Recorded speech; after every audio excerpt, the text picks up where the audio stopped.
Just a quick disclaimer, before I show you any of this game or the others that I'll be talking about in this video, I wanted to give a quick heads up that there will be many scenes of blood, gore, and disturbing imagery. It's pretty difficult to talk about this game as well as horror in general without that sort of content, so this is your one and only warning on the subject. There's also going to be a few scenes with flashing lights and quickly changing colors, so please take that into account if you have epilepsy or other seizure-inducing conditions. And yes, I will be saying the f word more than once in this video. You have been warned. This video contains heavy spoilers for the Callisto protocol.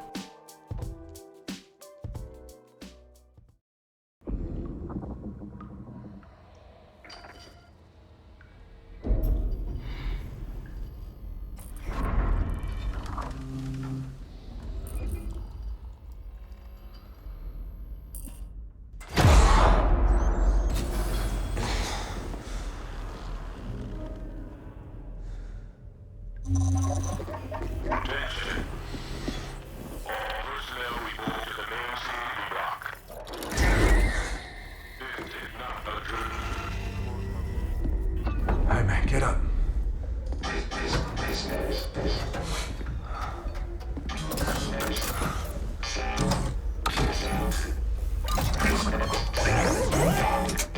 What the hell? You see this? Something ain't right. Please remain calm. There is nothing to fear.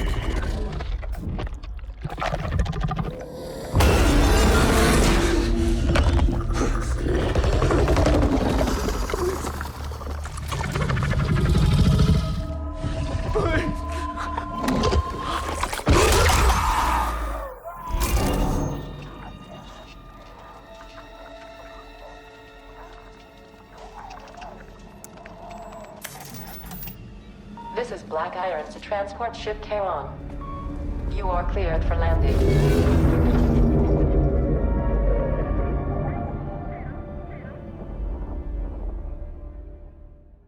The Callisto protocol was revealed at the 2020 Game Awards to pretty positive reception. Glen Schofield was back, baby, and his team were here to impress. While Striking Distance Studios had a rough go of it during development, it was clear to see that they were in it for the long haul. A true return to form in survival horror was on the horizon, and Callisto would be the one leading the charge. Well, that was the intent, anyway. The game released on December 2nd of 2022 and wasn't out for very long before the reviews came pouring in. See, Krafton did something weird while the game wrapped development and started promotion. They sent out only a few review copies of the game and forbid reviewers from posting their rulings until launch. That's like a giant red flag, right? Well, I interpreted it as two different potential trains of thought. Either the developers were worried about review bombs and hate trains derailing their hard work before the game was even available to the public, which has become a major trend in the media news lately, and you can't deny that. Or the other more likely option, they had some inkling that this game may not live up to all the hype drum up around it being made by members of the former dev team that created Dead Space, a major hit from the mid-2000s and currently in remake production over at EA. Whatever the reason, it made the game teeter on the edge of reception by the public, and then people started playing the game. Now, I just want to throw my bias on the table. Dead Space is my favorite horror game of all time. It was my first horror game I'd ever played, and the memory of creeping through the halls of a spaceship with alien parasites trying to wipe out any trace of humanity has never really left my brain. When I think of scary, it's usually the face of a leaper hurtling through the air at me. That being said, I went into this like most other people probably did, the spiritual successor to Dead Space, or at least something that will try to imitate it. And I think we were all partly correct. The game definitely rides that train. It swerves vehemently off that path several times to the end, but the road is still called Ishimura Avenue. But I think that it was this line of thought that we were all expecting Dead Space 4 that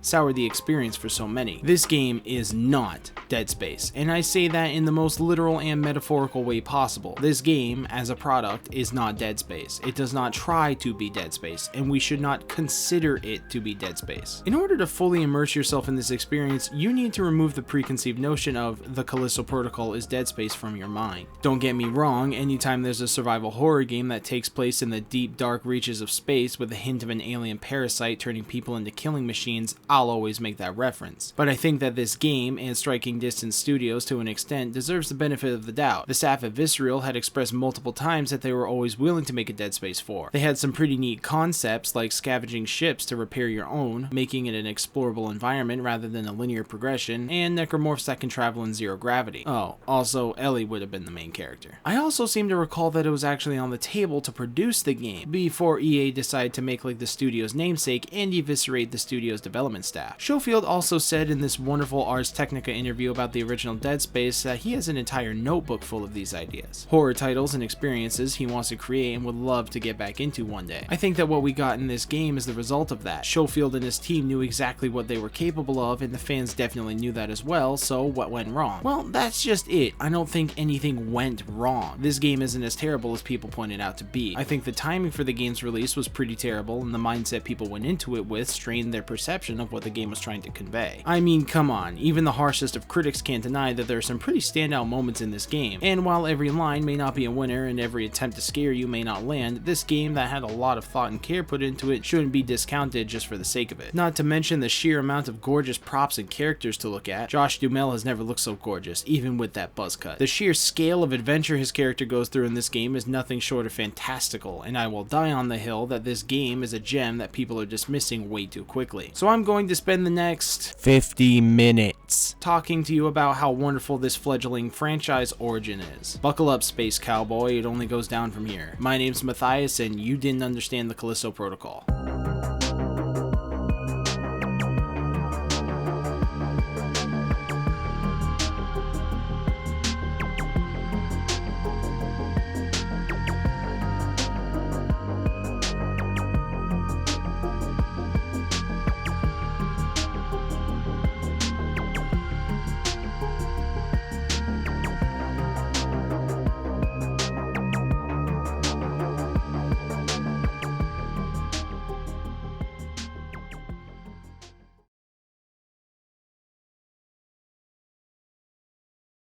When you launch a survival horror game, you're usually signing up for a brutal test of skill. You're given a desperate, seemingly impossible scenario and given the bare-bone tools to complete it. Silent Hill, you crash outside a town with literally nothing to aid your search for your daughter. Resident Evil, you're equipped with standard police attire to take on a horde of undead. Dead Space, you're stranded in deep space with miners' tools on a broken ship. Outlast, you're trapped in a mental asylum with no way to fight the crazed human experiments hunting you. In the Callisto Protocol, you're a cargo ship pilot locked up in a prison on one of Jupiter's moons with a shiv fashioned out of a wrench and tasked with escape, par for the course. And as time marches on, the setups morph in display and functionality. The first 3D survival horror games were tank controlled with fixed camera angles. Nowadays, we get a first-person perspective or the ever-growing in popularity third-person over-the-shoulder angle. Callisto chooses the latter and opts for a very personal over-the-shoulder camera. Naturally, this provides a sense of attachment to our protagonist, Jacob Lee. If we're able to experience things closer to his point of view, it's more likely we'll feel like it's happening to us. There's also a very minimal heads-up display, or HUD, providing us with information most crucial to us when we need it. Our health gauge is shown to us via this green meter on the back of Jacob's neck, a device the game calls a core. It's surgically implanted in a very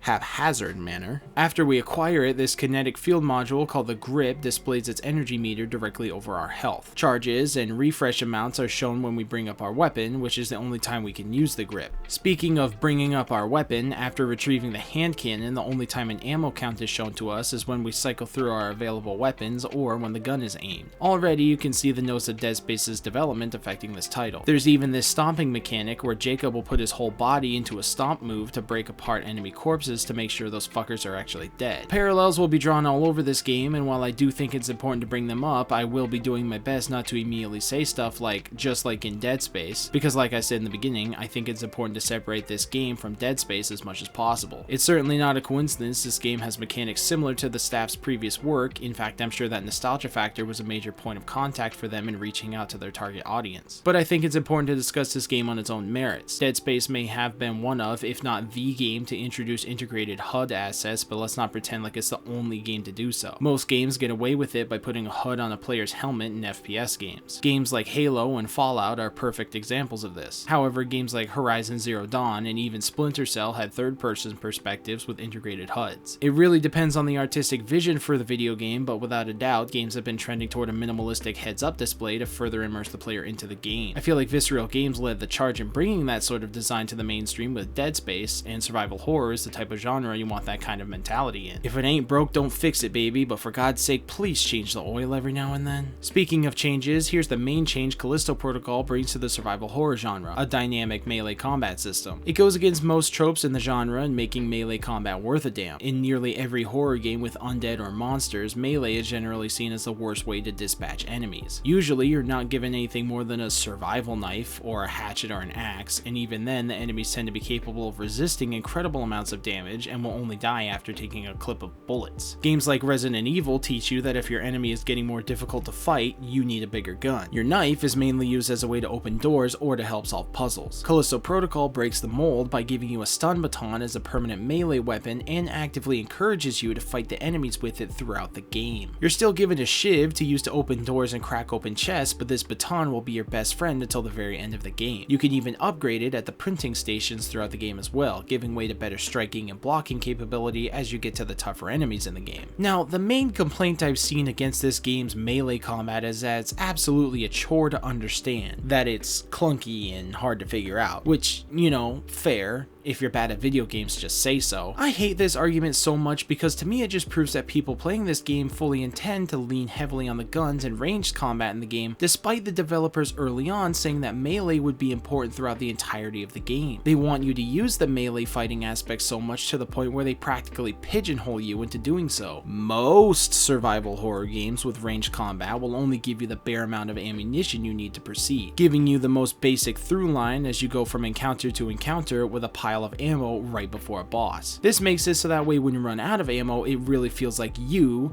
the player's fault for doing so. You didn't plan ahead enough. You didn't conserve ammo. You are a terrible shot. And aside from deflating my ego, this also accomplishes the goal of the survival part of survival horror. It's pretty unrealistic that you're gonna find bullets to multiple caliber guns throughout the same town, let alone the same building. So naturally, you're gonna run out of ammo every now and then. And rather than making you feel completely helpless, Callisto Protocol makes a smart decision to just implement a well put together melee combat system instead. See, Jacob, if anything, is a tough bastard. This guy takes just as much as he can dish out, which is suspicious for a spaceship pilot, but we'll get into that later. Given the right tools, Jacob has shown that he isn't afraid to use them. He may have some weird sense of morality that we don't explore until the end of the game, but he's more than willing to get his hands dirty if it means he'll survive. The result is a satisfying, hard-hitting combat mechanic that feels smooth once you figure it out. Melee combat in Callisto works on a hit-by-hit basis. Use the attack command to make Jacob swing the bat at the closest enemy. Doing so will initiate a combo sequence of 3 consecutive hits ending on a finishing move. The early enemies will just sit there and take it, but as time goes on and the game introduces more types of enemies, some will block your hits and break your combo, or just dodge out of the way entirely. The important thing to recognize when entering a melee encounter is that the game slows down in gameplay dramatically when you do so. When you engage the enemy, you need to be focused entirely on the fact that you're swinging a weapon and are now entering a sequence. Breaking the rhythm of a combat encounter is a great way to get yourself killed. There's always going to be a back and forth between you and the enemy you're fighting. You'll swing a few hits, either hitting them or getting blocked, and then they'll attack you, where it's up to you to dodge and block those hits as well. You cannot spam attacks in this game. Doing so will result in getting ganged up on and brutalized in every aspect of the word. There's an attack that you can get later on that can break an enemy's defense and send them flying, but even when you wind up the charge, you're open to enemies' attacks, and mid-swing you can be struck. If you don't change your mindset into that of an engagement rather than a free-for-all, you're gonna have a bad time. When I hear people complain about the melee encounters in this game, I attribute it very quickly to you aren't paying attention to this game anymore. And I will be the first to admit, I also had that attitude until well into the 3rd chapter of the game. There's a sequence where Jacob has to head down a hallway with only one entry and exit, the exit being this white misty door at the end of the hallway where several enemies will come out of. I died here in this hallway a literal 7 times on my first playthrough, with me having to get up and walk away fuming. Enemies come from the vents, the exit door, and seemingly out of nowhere behind find you. At this point, I had yet to get my attitude adjustment and was doing what I assume most other players of this game were doing at the time, treating it like Dead Space. When you get into an ambush encounter in Dead Space, the doors all lock, the alarm blares, and necromorphs start bursting through the vents to find you. Usually this means you hole up in a corner and let them come to you, blasting them apart as they approach. But it almost always feels like controlled chaos. You're entirely capable of keeping these groups of enemies from actually getting up to you because the game was designed around using ranged weaponry to dismember the necromorphs. It was intentionally built for this kind of encounter, to keep them all at a safe distance. But we're not playing Dead Space. We're playing Josh Duhamel's worst nightmare. So how does this game want me to handle the encounters it sets up for me? Well, at this point in the game, you only have the hand cannon, skunk gun, and shock baton as your weapons. The hand cannon is great for stunning foes, the skunk gun is better for crowd control, and the baton is used for one-on-one melee encounters in tight spaces. Using this methodology, we break down this encounter piece by piece and learn to take each foe as they come. You get two in the front immediately who gun straight for you, so you can halt their approach by taking them on with a skunk gun. Then this guy busts out of the vent behind you as you proceed down the hall. Not terrible, unloading a few rounds of your hand cannon into him as you approach him to dispatch him with your baton is likely the most effective way to do this. And last but not least, one more big asshole comes from behind the mist to attack you. You can basically do whatever you want for the last guy. As for me, I can't entirely let go of my Ishimura training and blow the kneecaps off this guy before stomping his big fat face. The Callisto Protocol is a game that fully recognizes that you're going to treat this game like a Dead Space clone. In anticipation of that, it subverts the gameplay expectations and forces the player to adapt to an entirely different encounter system. The game narrows down the player's choices in the hopes that they'll abandon their preconceived notions of how alien foes are typically handled. This comes even more to fruition when we explore the later part of this game that introduces the clicker, the blind. These guys are vicious, but just like their namesake, they physically cannot see you as their parasites have adapted their body to navigate in the dark, using the most bare functionality possible. In a few earlier spots in the game, the Callisto Protocol seeks to implement a stealth mechanic where if you approach enemies crouching before they spot you, you can get some quiet kills in with your shiv. This is a neat way to promote more melee-based combat encounters to help conserve ammo and health. The blind take this to a whole new level. The only enemies you'll see in the entirety of this segment are the blind. They cannot see and use an echolocation-like feature to navigate and discover prey. The second you make noise, they are onto you, and they come in droves. Unless you have mastered the combat, ranged and melee in this game, fighting these things in an upfront manner is like signing your own death certificate. They are brutal, and navigating this part of the game becomes more horrific because of it. The important thing about this part is that the game doesn't take away anything from you during this chapter. In these kinds of desperate scenarios in other games, the player is usually stripped away of all their weaponry and forced to rely on their wit and stealth in order to pass this segment. But the below chapter of Callisto Protocol, you still have your entire arsenal when you're introduced to the blind. The game leaves it up to you whether or not you want to engage in combat with them at each encounter, which is pretty easy at first, but the game quickly stops pulling any punches and starts sending them after you by the handful, then by the dozen. The game promotes stealth during these segments as that's the easiest and most proficient way to navigate the chapter, but you can also engage them in combat at any time, until you've cleared the room or until your brain's been turned into spaghetti tacos. Once again, Callisto Protocol subverts the typical survival horror trope of making you feel helpless against the odds you're facing. The game leaves the decision making up to your level of skill and comfortability with the mechanics it introduces to you. And that's really the core of all of this, isn't it? The Callisto Protocol does not hold your hand with its gameplay. This is a skill-based game that challenges you on how well you can follow the game's rules and how creative you can be with its tools. Now, I'm not saying this game is only for elite alpha gamers or anything like that, but get good, you fucking scrubs. I also think that games like the Resident Evil 2 and 3 remakes take a decent amount of skill to play, and when you put these two side by side, you can really see the similarities. Another game I want to bring into the fold for the sake of comparison is the one I mentioned a minute ago, The Last of Us. The Last of Us is a survival action game with some concepts you can really see make its way into Callisto Protocol. The stealth crawling mechanics, basic environmental puzzles, blending of melee and ranged combat, and resource management are present in both games. That's basically the bread and butter for most over-the-shoulder third-person action games, but the concepts are just strikingly similar between these two. I guess the perfect way to describe how Callisto Protocol plays is to call it a hybrid of Resident Evil, Dead Space, and The Last of Us. Each of these games is best known for one thing or another, but they've laid the foundation for many games to have come out after each of them. And I only think it's worth pointing out because each of those games in their own rights were critically acclaimed by fans and reviewers alike. But somehow Callisto Protocol gets the piss taken out of it because those same mechanics are displayed in a different light. That doesn't really seem fair, and I want to call people out on that sort of thinking because it really shows an unwillingness to consider new IPs that harness inspiration from older ones. There's a reason older games are just being remade and remastered to death in our day and age. If we can't get new content from game developers that give us the same feeling as those older titles, titles, we may as well just keep making the same thing over and over again as technical limitations change, right? No.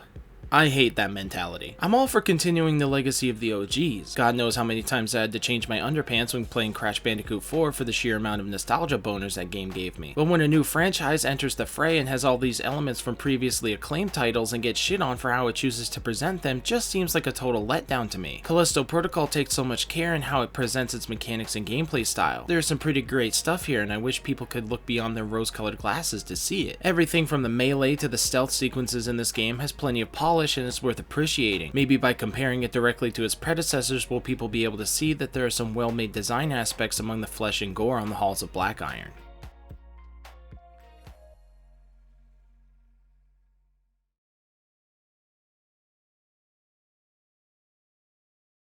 So, you can't find this video anymore because I deleted the channel, but I made this video called The Top 5 Scariest Moments in Non-Scary Games. The video was about 5 moments of horror in video games that aren't labeled as horror games. Those 5 moments were the dentist's office from BioShock, Monster Rock from the PS1 Spider-Man game, the town of Ravenholm from Half-Life 2, Lavender Town from Pokemon Red and Blue, and the communications tower elevator ambush codec call from Metal Gear Solid 1. I made this video to exemplify that it's not hard to find horror in even the most mundane and child-friendly media. It's easy to create horror, but it's notoriously difficult to create good, long-lasting horror. The kind that persists to give you nightmarish trauma for the rest of your life. Most creators will just revert to shock value to make that impact. Oh, look at that. I've been impaled. And while I think it's true that seeing the thing that's traumatizing up close and personal can accomplish that goal, the more satisfying answer to leave an impact is creating a massive payoff for a long-teased, detail-oriented threat. My go-to example of this is the opening gameplay sequence of a little horror mod called Cry of Fear. Following up on a car crash involving the protagonist, Cry of Fear introduces basic traversal mechanics in a black void with props that may or may not be relevant to the character. It teaches you how to jump, crouch, and interact with the environment. But while doing this, the game is also setting up a massive jump scare. See, the game gives you a camera and tells you to take pictures of the props around you in order to open the way forward. Doing so will set off the flash of the camera, and sometimes the props will disappear or modify in some way. Sometimes a hole will open in the floor, sometimes a door will appear, sometimes a teddy bear will obliterate, and then sometimes corpses will appear through windows, or other characters will pop in and out of existence. There's no music during this scene, only the footsteps of your character, the creaking of the doors, and the flash of your camera are here to join you. It's completely black in this void you appeared in, but somehow the props around you are perfectly lit, and while these things appear and disappear, nothing interacts with you. It all just goes away, or it materializes and then doesn't go away. So when you get to the end, you're so tense, but are lured into this sense of security. You've established that nothing around wants to interact with you. There's all this void just to spook you. And then the game violently goes out of its way to make you shit your pants. A shrieking face, screaming in agony and bloody all over, appears in the void as you're focused on closing the gap between you and this camera marker at the end of the hallway. It's the literal definition of setup and payoff, creating a tense atmosphere and delivering the most horrid jump scare you've ever experienced. Fun fact, Cry of Fear is the only horror game I've had to stop playing and just never went back to. Even games like Penumbra, The Black Plague, or Silent Hill, which are both games that I've had to take breaks from, I've gone back to finish eventually, but not this one. The part that made me stop was the apartment complex. It's another part of the game where the background music just goes away completely. There are these eerie sound effects that come from nowhere, I guess, that just make me stand completely still, and the mood bugs me so much that I can't go forward or into any of the rooms to explore and solve the navigation puzzle. I refuse to play it to this day. If you're interested, please go and download it. Last I knew, it was a free-to-play mod available to install on the Steam store, though I think you'll need to own at least a Half-Life game in order to play it. What exactly am I building up to tell you by all this? Well, first off, I wanted a place where I could plant the seed of whether or not I'll put a jump scare into this bit. Second of all, I wanted to go into the horror of this very intentionally fearful survival horror game. Another common complaint I've seen in reviews is that this game is just not scary, that there are parts few and far between where the game actually tries to scare the player in some way, which, what?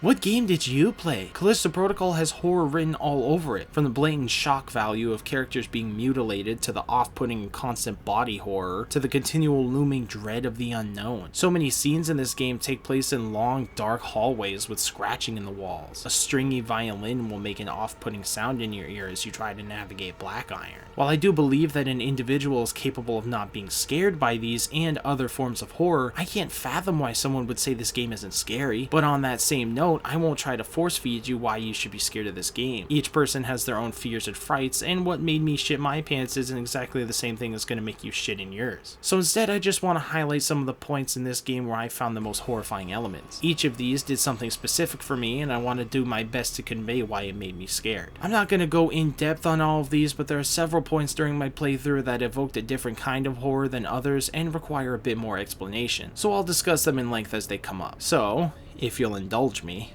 First, the eerie silence as you traverse your own cargo ship to go check out that warning light. This entire bit immediately set me up to not trust my surroundings. Even though it's in the tutorial, the fact that you drive this massive ship and are expected not to question why there's only 2 people on board really put me off. Max's poor face. Yuck. I get the same vibes as going to the dentist out of this scene. Yuck. The fact that your first encounter with enemies is actually against real sane people is pretty wild to me. While not particularly scary, it is overtly violent and clues the player in that no matter who is going after you throughout this experience, it will never be a tame encounter. Oh wait, never mind. It's Taco Tuesday! Yes, our first air vent. Any survival horror's best friend is clearly defined spatial awareness, and you may be able to tell from just this alone that cramped spaces are not as appreciated in this regard. There are many vent segments in this game, and not all of them are this simple. Some of them have massive pools of blood, or you'll hear scratching and clanging ring out as you go through them. Sometimes even the body of other escapees will be in here, and some of those will get dragged away before your very eyes. Massive environmental hazards aren't anything new in video games, but they carry a special condition in horror games. Nearly every time they are used as a weapon against enemies to help thin herds, but they are also a gigantic death machine that work just as well on protagonists. I appreciate how Callisto Protocol acknowledges this, and in most scenarios where there's like a giant fan or a grinder, the game makes the screen shake ridiculously and churns out whatever noise would come from such a thing at high volumes to make you keenly aware that you're dancing with a violent, gory death. Sorry, bitch, you think this is my first horror game? Most survival horror and even some action games will punish you severely for becoming too lax in their environments. Dead Space and Half-Life 2 taught me very quickly that every time you open a door or to turn a corner could be your last, so it pays to have a weapon aimed and ready whenever you proceed to an unsafe sightline. Flickering lights and colored fog. That isn't foreboding or anything. The game blatantly trains you to stomp apart corpses for loot to make sure that the enemies are actually dead, and by this point you are absolutely used to seeing corpses lying on the ground from the havoc or the shock end of your stun baton. So when this part comes along and Elias tells you that you have to get down and dirty mutilating bodies of people who were very recently alive, it puts you on this new sensation entirely. One of disgust, both in the fresh blood and also in yourself for doing such a thing. This guy may be super duper dead, but he wasn't dead through regular means. This is a fresh body, and we get the great pleasure in desecrating his corpse for personal gain. Just gonna take this here. Yuck. Ah, the medical wing, the eternal classic. Pretty sure there's some form of infirmary or hospital that can be found in every horror game. Outlast is one giant mental ward, Left 4 Dead's first campaign, No Mercy, BioShock's entire medical pavilion, and yes, Dead Space's first tram stop is on the medical deck. So it's only natural that the way to meet up with Elias is through the fucking hospital ward of the prison, complete with hologram recreations of crazy patients, x-rays and scans of the infection taking hold of someone's body, streaks of blood across the walls and floors, and even a part where they trap you in with some of the unlucky patient parasite victims. And by this point, you've acquired all the gear you'll have for the rest of the game. I'd say that reaching the medical wing is where this game has settled into whatever tropes it has to offer, with the occasional curveball to break up the gameplay loop. You ever find yourself staring at a rather precarious situation that you know is going to go poorly? Like it's very easy for something to just go terribly terribly wrong, that your gut is screaming at you not to participate in, that you've seen happen enough times to know that whatever you're expecting to happen should put yourself in a situation that will absolutely happen no matter what. That's this scene right here. The second Jacob drops onto the elevator is when I knew we were signing up for some actual bullshit. Called it! A small platform carrying us over a bottomless pit towards our goal. What could possibly go wrong? Fuck. This is immediately setting us up for something horrible, isn't it? A quiet, dark room recently cleared of terrible monstrosities. I love when this part really kicks into hyperdrive. The sheer amount of obnoxious machinery noises drowns out the gurgling and clanging of the enemies as they approach you. If you find yourself in the wrong part of this room at the wrong time, you can absolutely get jump scared and then beaten to a bloody pulp. I'm not even sure why, but this scene always came off as scarier than dealing with the zombies. I think probably just because they're bigger? Like, the infected running around are still made of flesh, so you know that they could be taken down like any other human, but the security bots wandering around here on these parts just seem like a worse threat. They're machines with fewer blatant weaknesses and will definitely hit harder than a zombie. The presence they give while you're trying to stealthily pass them just really puts me off. Fuck that. Fuck you. Fuck all this. This amazing shot overlooking the snow-covered moon really drives home the point of how isolated this facility is from the rest of humanity. Even the other blocks of the facility are separated by massive stony crags, and the harsh weather puts on full display the intensity. Your only friend, your literal partner in crime, is only available via radio. You may have someone in your corner, but they're only reachable through static-ridden radio communication. You are truly by yourself here as you advance through a festering hive of intimidating machinery and killing mutants. Capital fucking Y-U-C-K, yuck. The skittering through the sewage here absolutely dredges up the PTSD from amnesia. I don't want to spoil it for you, but there is absolutely payoff to the many times something skims the surface of the... well, I don't want to call it water, but you get my point. And it's terrible. The foreboding, clicking, and growling of whatever that was absolutely puts me on edge. I don't know what exactly it is that made those noises, but I absolutely did not want to proceed through this vent to figure it out. Also, this part walking past a gigantic glass wall with something swimming through the water every now and then reminds me of the Amazing Spider-Man game for the PS3 where some piranha mutant fights you in the sewer system. I got the same vibes while strolling through this part until the horrifying mutant convicts come out to rip your face off. No.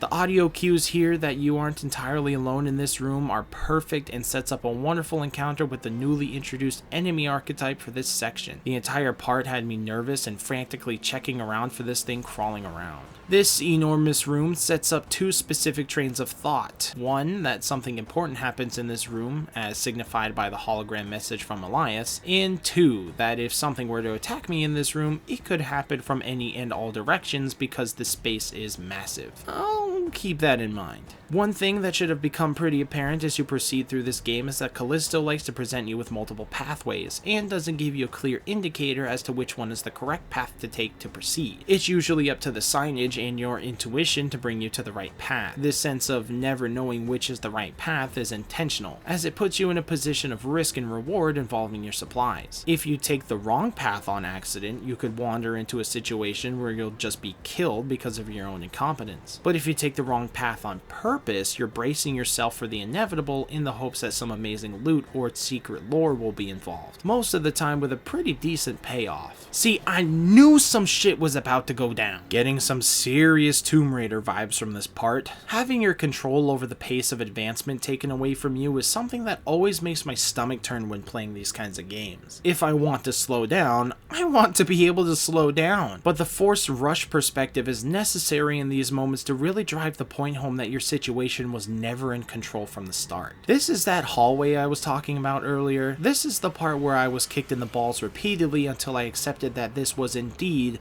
not Dead Space. The singular light at the end of the tunnel, a really heavy-handed metaphor after what we just dealt with in the water processing plant, is exactly what we needed to finish off this chapter. Except the game has no intention of letting up. Despite all the crazy antics we just went through with those creepy crawlies, we're reminded again that escape will not come easily to us at all. The deep, dark reaches of space, visible in all its hollow glory, a grim reminder that the outside is just as inhospitable as the inside. At this point, the player is just shy of being a third of the way through the game. We've broken out of the prison proper and are now navigating the reaches of the entire installation, uncovering the mystery of the experiments the staff was performing here. And while I had a version of this script written where I just gushed over the memorable horrifying events in this game, I would greatly insist that you just see the rest of it for yourself. Horror, by definition, is generally best conveyed when the viewer is experiencing it for themselves, while the terror you witness plays on your own imagination and expectations. I will finish this segment off with this though. Right here, in the lush green foliage of the Habitat Dome, is where I felt the most anxious fear in the entire game. It's unsettling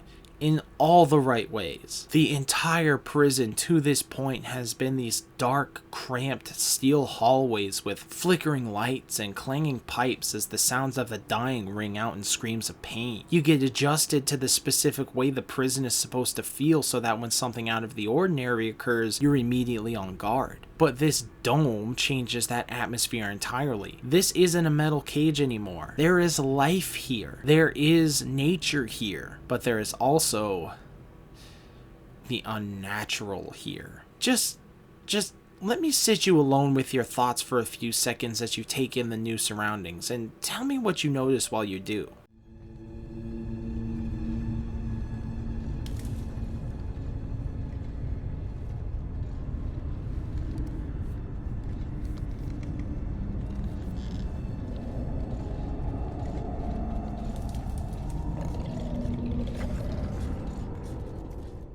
There's no music, no violins, no horns, just your breath, the hissing of the hydrating pipes, and the crackling of the infected among the greenery. Even as you proceed through this section, it doesn't stop. They skitter back and forth between the foliage, finding new vantage points. Jacob's paranoia in this section skyrockets, and we start hearing voices as we proceed through the Habitat Dome. But nothing attacks us, nothing jumps out, nothing creeps its way onto our path. We already have the stress of dodging a security bot on its route along the walkways here, and the ultimate suspense of being watched, monitored by something more deadly than us are spikes. This is when I fell in love with this game. It wasn't the beautiful new graphics, the well-designed prison layout, the character models and voice acting. It wasn't the developers or the names on the credits. Those are all huge pluses for this game, absolutely, but it was this moment, being steeped in anxiety and dread, that made me sit back and absorb everything about this game. There are so many parts in this game that want you to experience something genuinely amazing. I can't think of a single scene without nuance put into it as I play through this game. Even on the first run, everything feels intentional, well thought out. From the very beginning, there's this sensation of never being able to let your guard down, a true atmosphere that everything and anything could kill you for whatever reason they want. You are always the prey. Even when you're armed to the teeth by the end of it and you feel like you have this game down pat, you're thrown onto your back and forced to fight for your life. The visual cues and subtle hints to what's lurking in every room will have you second guessing any strategy you may have performed. And it's this incredible feeling of helplessness, this strategy of having to expect the unexpected, that really makes this game shine in my eyes. I tend to judge a horror game not by how many times it makes me jump or shout or cuss when it scares me, but by how well it thoroughly chills me, by how easily it can penetrate my psyche and force me to play the game differently. If there's a point in the game where it makes me have to pause, sit back, and stop playing for a little bit while I collect myself, I know I've entrenched myself in a worthwhile and memorable experience. And this right here, this nature dome where life is supposed to flourish and provide Callisto with vitality, but instead harbors the most eerie and haunting atmosphere possible, this game had to make me take a break for 2 days before I tackled the rest of the game proper. After having fought through a horde of invisible bloodthirsty monsters, finding no quarter and no room for rest, and then cut all of it away to put you alone with your thoughts as you stare into the eternal depths of space as those persistent monsters lurk, waiting for you to let your guard down, I was scared.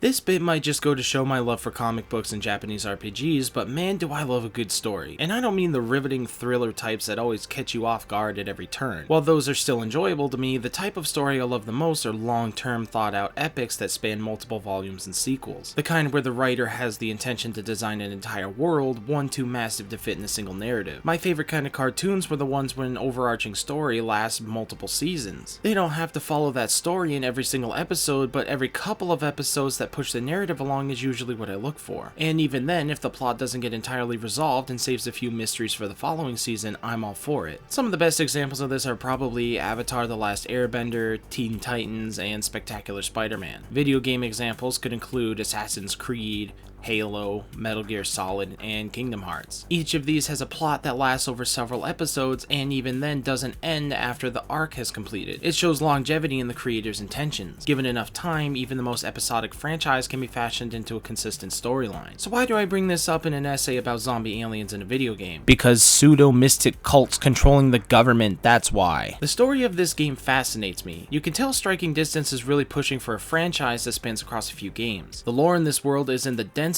I've ever seen, but it's told to us in such a jumbled up manner that you really can't get a good look at the whole picture unless you dig into it a bit and draw some conclusions yourself. That being said, Callisto Protocol doesn't give you any half answers either. It gives you just the right amount of information, but it isn't told to us in a straightforward manner. This game isn't the new Five Nights at Freddy's is all I'm trying to say. See, from the very beginning, from the very first cutscene, we are given an incomplete picture as to what this game will be about. This woman and this box are super important, but for different reasons. Jacob Lee is our protagonist and his goal is clear, but his morality is gray, and we don't know why he feels justified in his questionable behavior. The scientists working on the projects here aren't forthcoming with information, but we can tell that they believe in whatever cause they're working for here. Only Warden Cole seems to have a complete picture as to what's going on here at Black Iron. Even his subordinates Waller and Ferris don't seem to offer that much in terms of additional information. But if we take the time to explore the game, to brave the horror and the threats against us, we can actually start putting together these pieces way earlier than the game wants to explain it to us. My go-to example of this rests within the very core of the chapter below. Inside the twisting, broken down caverns that form the very foundation of Black Iron Prison is this with architecture that far predates the prison we just attempted to escape from. Rooms are made of concrete, computer terminals are ancient, and these strange derelict flags hang from the walls. At the front of the room is a computer terminal with an audio log on it. The log states that they found something that they've been looking for since they landed on Callisto, that the Order would be excited to hear about this amazing progress. At this point in the game, the mystery has persisted that we have no idea where this outbreak has originated from. We have no clue who is pulling the strings and for what purpose, but this right here, the very discovery of this room, clues us in on so much of that. This room plants the seed, the basis of our theory. A group of secret operatives has infiltrated whatever company is hired to excavate this moon. These secret operatives have an agenda and made an advancement in that agenda since being here. And since the labels on these other operatives have labeled them as deceased, the only point of contact we have for these secret operatives is the very same warden that has locked us up in the prison above. So now we have additional motivation to confront the warden on top of figuring out a way to survive the infection. And now that we know there are two groups working in tandem here at this prison, we suddenly have to second guess all of our previously established facts. Character motivations, contradictory information, and even the origin of the monsters roaming the halls all gets called into question now. All of this because of the discovery of this one room hidden down a randomly placed optional side path. What's even more fascinating about this room's inclusion is that Jacob is entirely silent upon entering and exploring this room. Even after picking up items throughout the room, he has absolutely nothing to say about it, meaning that, despite the very obvious connotations this room applies to the lore of the game, this secret was not meant for the character we play as. It was meant for us, the player. This discovery was designed to get our brains churning, to engage our imagination, and I love it so much. And this is just one of the few lore bits you can get from exploring this game. Scientist notes, prisoner psych evaluations, staff observations, and the history of this moon are inscribed on the very walls of the prison. And just like every good horror mystery, we're never given the full picture, and not every piece of information fits so cleanly with another you pick up in the same area. The Callisto Protocol wants you to actively participate in solving the problems given to you and not just have things told to you throughout this beautifully crafted cutscenes. By the end of this game, having visited this optional area and gone out of our way to pick up audio and text logs, we can accurately predict the circumstances of the game's finale before it even starts. Through Ferris's insulting remarks, we learn that Cole has an objective he will sacrifice anything to accomplish. No obstacle is too large for him to overcome if it means he gets what he wants in the end. Logs discovered throughout the prison's medical block and environmental facilities support this. And after Waller's testimony on how events transpired and the nature of her research, we learn that Cole has been working towards this goal for a long time, and that Jacob is involved somehow in the final phase of it. The evidence from the Arcus tunnel network seemed to be the starting point for many of these modern sickly experiments, and when we finally make our way to the warden's offices, everything truly does seem to be more than what it appears. The entire floor is strikingly different from the rest of the prison's design. Neither archaic nor dismal, the warden's office is unique, contemporary, and most of all clean. White finishes and rounded furniture. Golden relics and symbolic features decorate the walls, with glass cases displaying even more mysterious cult-like possessions. Any inkling of a second party being involved in the terrible events on this moon are all but confirmed, but the final nail in the coffin comes through when we finally enter the personal office of the warden himself. Giant holograms of masked watchers speaking in riddles in foreign languages. Cole confesses that he's put everyone on this moon through hell, all in the name of humanity's survival. His goal to make us impervious to the harsh conditions of space will come at any cost, and he will pay any cost to prove himself. I love this entire finale. I don't care that it has the Halo 2 cop-out ending. To me, it's a fitting conclusion, a promise of even more to come. But even if there was no sequel to this game, that wouldn't even damage the franchise. Let me elaborate. The reveal that some secret order has infiltrated intergalactic government across space has massive implications for the world that this game takes place in. Jacob was among a handful of other pilots transporting cargo to different spots in the solar system. He was given an extensive amount of money in order to add some dangerous black market cargo on top of it all. He knew that the secondary cargo was criminal, just not to what degree. The same cylinders from the research dome were in the cargo he transported, and it wasn't until after the fact, until after he had made all of those stops and crashed, that he realized exactly what he'd done. In the entirety of that mission, from the cargo drops, the parasites, and the previously broadcasted terrorist attacks can now all be traced back to the Order. What exactly happens after the events of the Callisto Protocol basically don't matter. We have entered an apocalypse scenario, and no amount of repentance from Jacob can make that right. All that matters now is the fight against the Order and against an abysmal fate for humanity. You can start wherever you want on whatever location you want thanks to the setup of this game. If you did not like any of the characters or events that transpired in this game, that's completely okay. Any game going forward in this franchise does not have to use any of the characters just because of this incredible experiments taking place across the galaxy, thanks to the efforts of Jacob and the other delivery pilots. This game was quite literally a domino piece being pushed forward into a spiral of others. And even in making such a diverse network of potential sequels, there will always be a through line you can trace things back to: the Order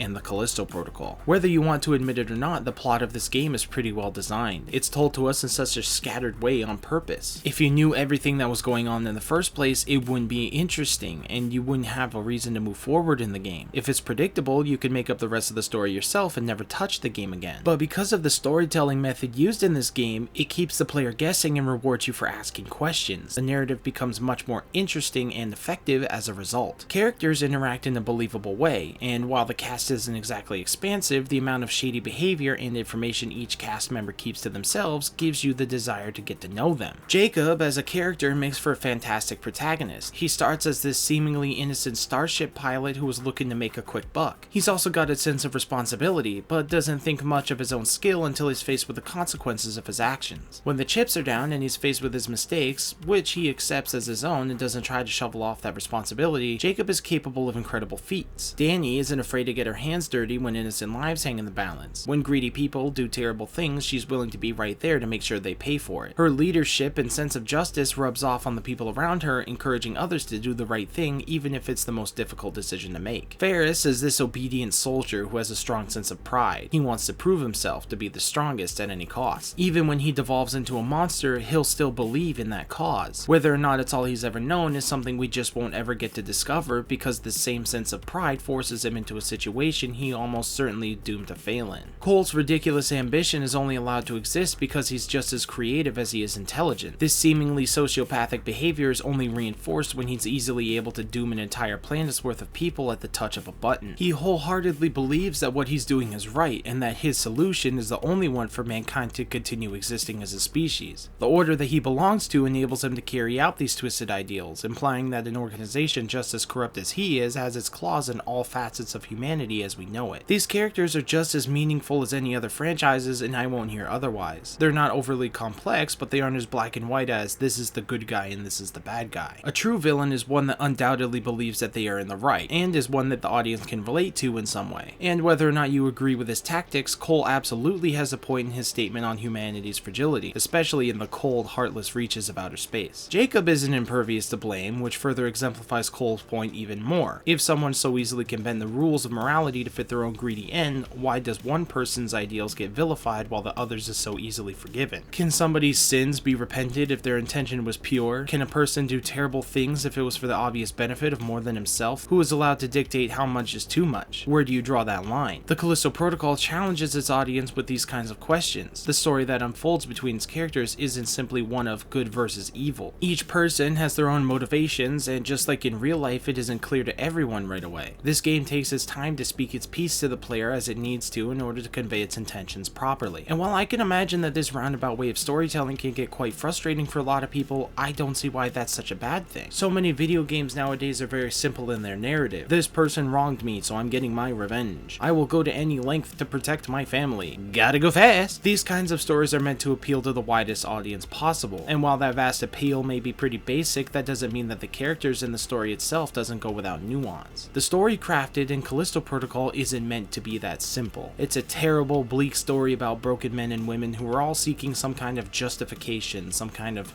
validation. That maybe things don't have to be so horrible after all. That maybe despite all of the hardships and tragedy forced upon us don't have to be for nothing. Humans are strong and capable of so much. This capacity for strength can pull us through even the most harrowing of experiences. Whether or not we choose to go on is entirely up to us. That's the definition of free will. Jacob Lee exercises his free will by making the decision to take a risk and put himself further along in life. When it all blows up in his face, it is that same free will that helps him follow through on attempting to make things right. Warden Cole knows he has power and resources available to him that not many others are able to have, and exercising his free will allows him to chase the ambition he's always had. Even if it damns others forever, he still believes he's doing the right thing. From beginning to end, the way the story is told to us in this game gives us insight into the way each of our characters think and process their decisions. Jacob only remembers what he wants to remember until he's faced with the truth of his actions. Danny is unwilling to trust people until she's given a situation she knows she can't escape on her own. This theme of consequences clashes with that of free will and is meant to make you question your own sense of morality. And it's not until the very end, when escape is in sight and there's only one way out for a single person, that the choice of whether or not they did the right thing pays off. Jacob has always put himself first. He put his own interest before that of his closest friend, and it got him killed. He put his own profit before those that would unwittingly be profited off from. He feigns his own innocence, knowing that he won't leave this hell come to life if he doesn't, even if it betrays his comrades' trust and his sense of justice. But in this moment, in this split-second choice of right and wrong, Jacob makes the decision to change. He accepts consequence and exercises his will to be better. It's poetic in all the right ways. The theme is carried over the finish line, battered and bruised from all the strife forced upon it. This is not a cop-out ending to a boring, jagged story. This is the result of terrible things beating a broken man who only wanted to be better. This is Jacob Lee's final choice, after making all the wrong ones. This is redemption. This is raw, unadulterated, unfiltered humanity.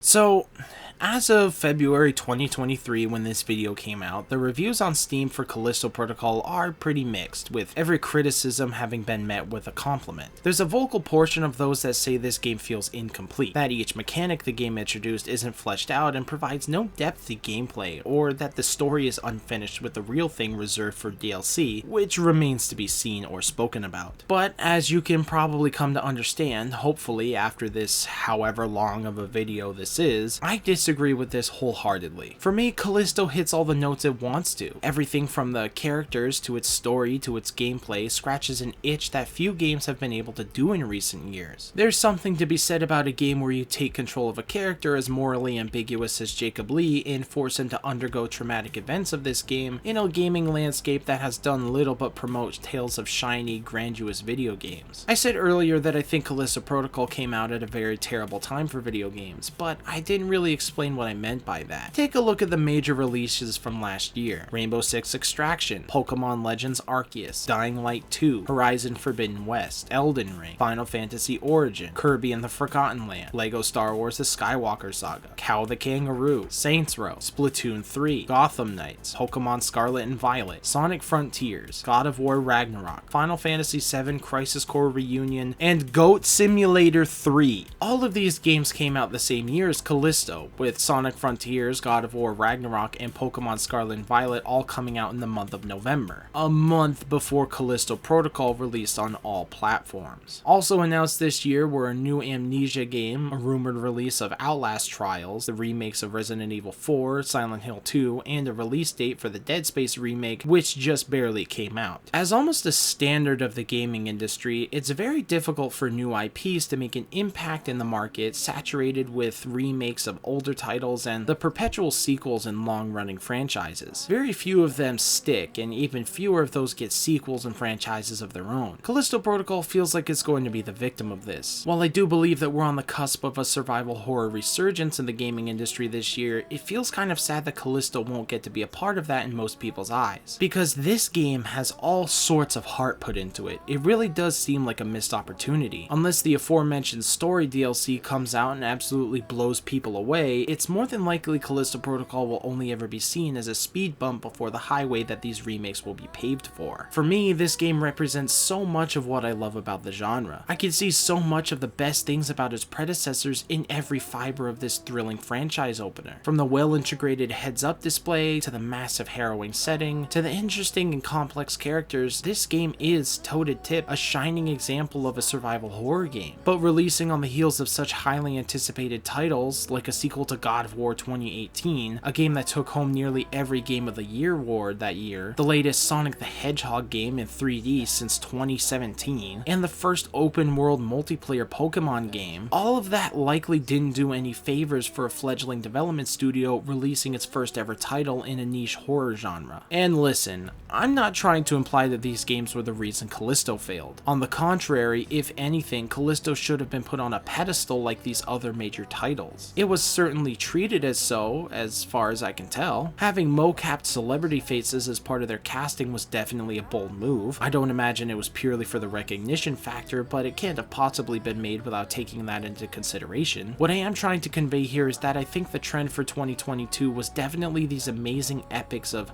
enormous scale, but Callisto Protocol is a game that doesn't essentially fit that narrative. Sure, the game takes place in the vast reaches of space, and we're literally on another planet's moon, but the story told within is the very up-close and personal one with that of the cast. Games like God of War, where the player is taken through the entire 9 realms of Norse mythology, are meant to be explosive and create scale and unimaginable stakes the player must take on. Callisto Protocol is almost entirely about the survival of one character. The story is that of Jacob, about his humanity and the choices a single person makes. It isn't until the final act of this game that we learn that there are major implications should Jacob die and the terrible thing he unwittingly had a hand in. The atmosphere is one of revelation, about getting intimate with the character's hopes, fears, and persona. This isn't a massive open world epic where they clash in flashy and sparkly ways. Callisto Protocol takes place in bloody hallways and treacherous scenarios where every encounter is violent and brutal. We aren't catching all the cute animals across the lush landscape.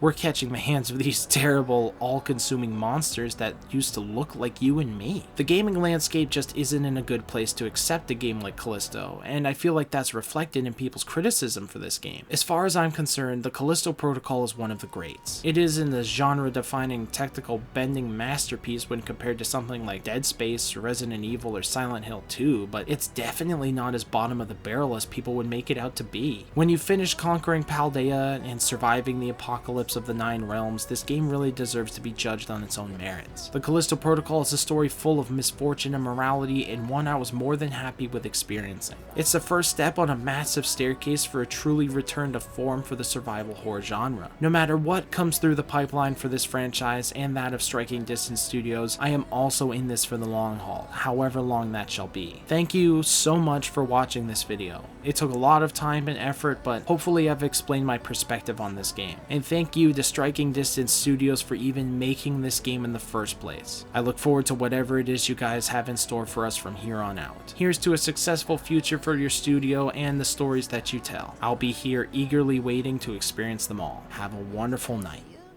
Excelsior.